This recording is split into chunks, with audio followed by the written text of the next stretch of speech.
Okay, so welcome to 3DCOAT.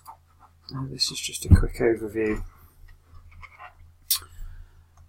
to show some of the stuff that could be useful in it to get you started. Okay, so I'm going to go to New, and we want to paint a UV mapped mesh. I'm going to go to Open. I'm going to open this table file, and 2048 is fine. I'm going to go with that. Okay. So it's put me into the paint room, which is this one. I have a table, and if I hold left click, all bits round, right click zooms in and out. We can pan with the middle mouse button.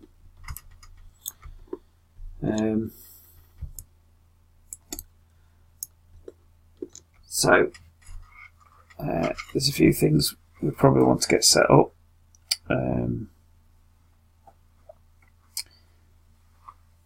The first thing I'd say is we're probably not going to need all of this stuff, and definitely not going to need smart materials, so we could jib that. I'm not going to need any of that, but this is basically our UVs. This is our layer structure, which is similar to Photoshop, and then here are our brushes in here. So these are the alphas for the brushes, and then the actual brushes you can use are along here. So we're going to use the second one in, which is the one I use for most of my painting. On the left hand side there's a bunch of stuff that's kind of like what you would get in Photoshop, and we'll go through that as we go along. Along the top here we've got the different things we can paint. So this is things like glossiness or roughness and normal detail. I'm switching both of those off, so we're just doing colour. And yeah, that's there's for the brushes, the opacity, all that sort of stuff. There's plenty we can go into, but I'm just going to cover some really basic stuff. So one of the things you might want to do when you get this in is set up a few things like ambient occlusion. You may want to do an ambient occlusion pass, because you'll have brought this straight from 3D Studio Max and haven't put it into, created a high details like brush model or anything like that to bake this stuff down onto. So we can go to textures and we can calculate occlusion. And if we just keep the values we've got for now, say OK, it will build us there you go. So we have an occlusion map, and it's created its own layer for that, ambient occlusion. And it's nice and small. And it set it on a multiplier layer, blending mode. Switch it on and off. If we hit the 2 key, we can turn off the shading, so we can see what it looks like flat shaded, which for doing this sort of stuff is quite useful. So you can see that the ambient occlusion is actually baked in, so that's quite handy. We can also generate things like curvature. So if we just go with that, we can create a curvature map.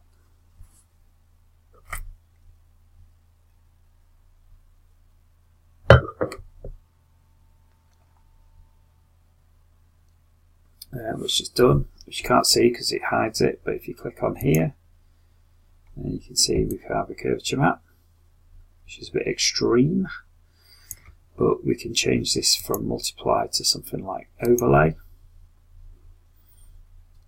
and then set the opacity down to something like 30%. Oh, sorry, wrong map. Should be multiply. should be 100. Go to the curvature map. Let's set that to overlay. And set that to about 30%. There you go.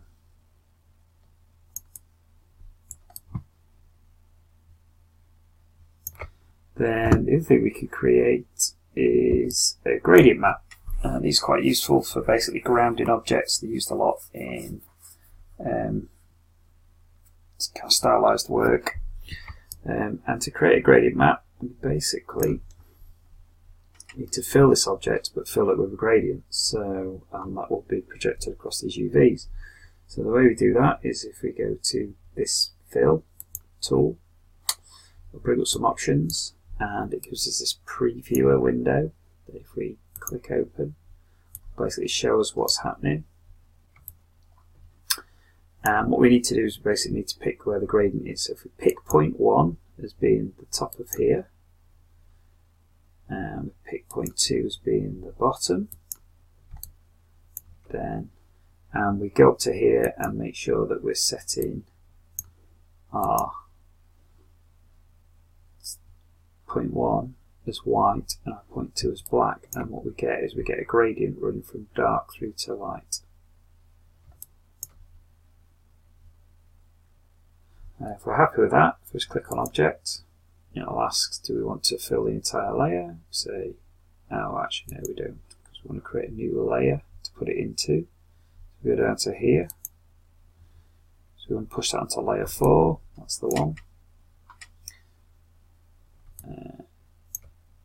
And we want to fill that entire layer, yes we do. And there we go. So we can close this off now. So we now have a layer which has a gradient map in it. So that's all very useful. One of the other things we can do is we can organise this and edit this in Photoshop. So if we hold Control P down, what we should do is fire up Photoshop. There we go. And it gives us a PSD document with all the things that we've got from within here. So all of these are now in here, which is quite cool because it basically means we can do some stuff in Photoshop, take it back through, and if we're comfortable working in Photoshop. So let's have a look at what we've got. So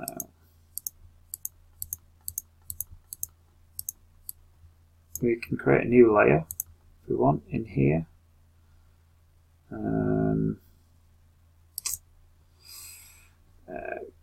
I've got the UVs that I've exported out from 3ds Max here. If I select these, drop these into here, the new layer, set them to multiply, then we now have these that we can use in between the two programs. Switch those off. Therefore is the gradient, so if we set this to black overlay, and actually probably before we do that, let's adjust the levels of that so that it's less dark. Set that to overlay.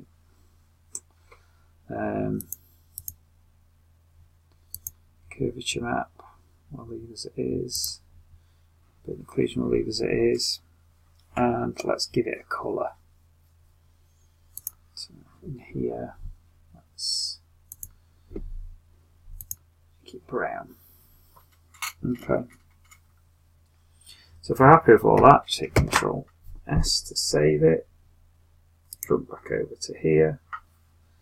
And there you go. It'll update it. What we've got are the beginnings of a very brown table.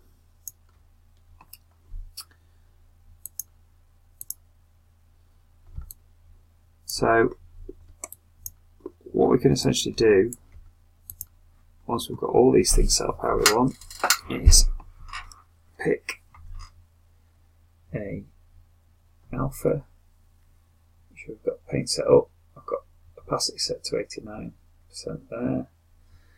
Use the bracket keys same way as doing Photoshop. Set the size, and essentially for my colour picker up here, it's a bit bigger, so I can pull this off and look at it over here. And if I want to select a colour, if I hold V down, it will select the colour.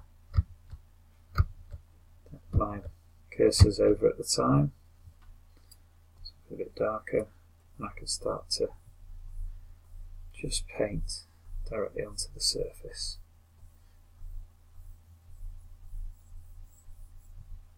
And just move the object round,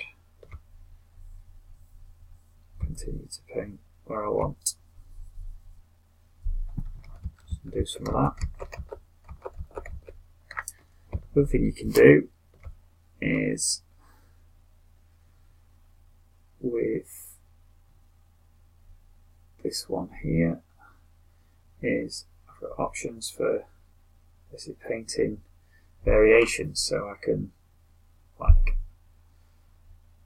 I've got the opacity set to 50%. I can basically do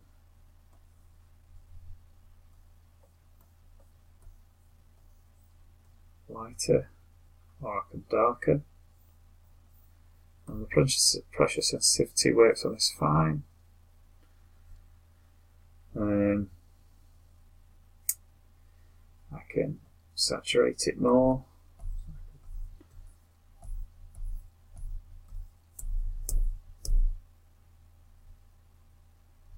desaturate it into 2.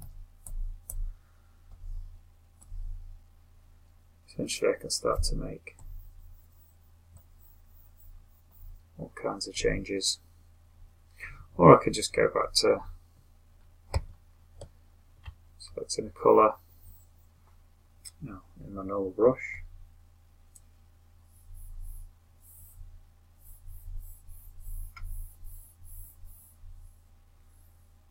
and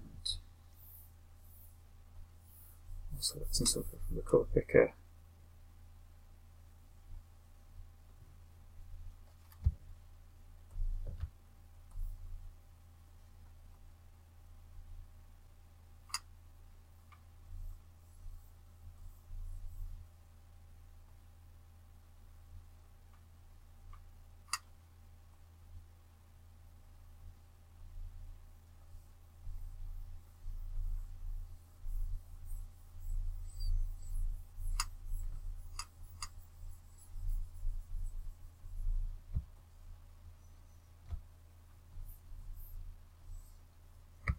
Or you can just sack all of that off and just put a new layer, push it to the top, and just pick the colours you want to use.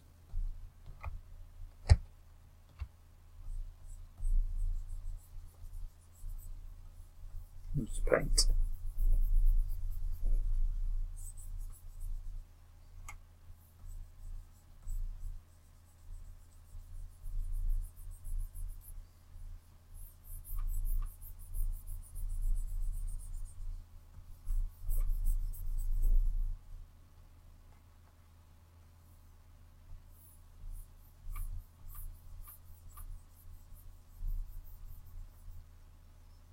More or less,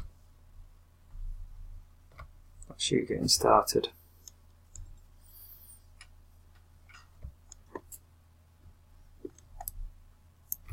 Obviously, if you pick up some of the tutorials on